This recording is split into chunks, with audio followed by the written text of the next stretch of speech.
What I'm going to tell you is a story that some would call a lie. But those who were there know the truth.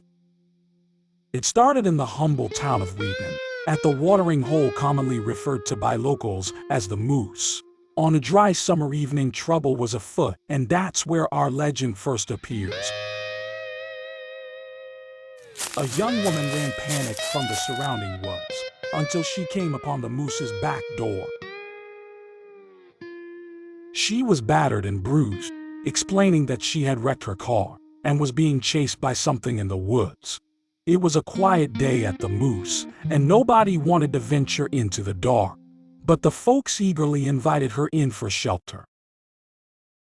It's now that our legend came upon the scene dressed all in black.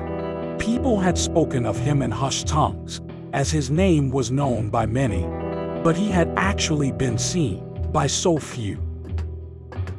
As he walked in the door to whispers and gasps by the locals, he took a long gander around, and as his eyes surveyed the lodge, he silently acknowledged the damsel in distress. He wasted no time in pulling out his cell phone, calling her both a tow truck and Lyft, and then proceeded to buy the entire bar multiple drinks. He stated he had to use the restroom and took it as an opportunity to silently slip out the door into the darkness, a move still commonly referred to as the sneaky peeky by locals to this very day.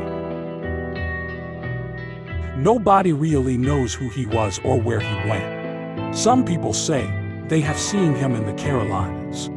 Whoever he is, he remains a mystery with only one known and verified photograph to this day. The owner of the image, and administrator of the Moose Lodge, Dennis Fitzgerald, had this to say. You know, we will always remember that night. He brought everyone around. Heroes like that don't come often around here. That's me in the picture next to old Jack Creedon. I'll be telling my grandkids about this every time we are together, and hopefully, someday, I'll pass this picture, and along with it, the memory of that night in the Moose on to them, and their kids as well. And so our story ends, and I'll say this. If you ever get a chance to pass by that small bar in the outskirts of Wheaton, ask them about the mythical man in black. Local legend says that one day, he will return and buy a round of drinks for everyone again. Until that time comes, however, we will all remain thirsty.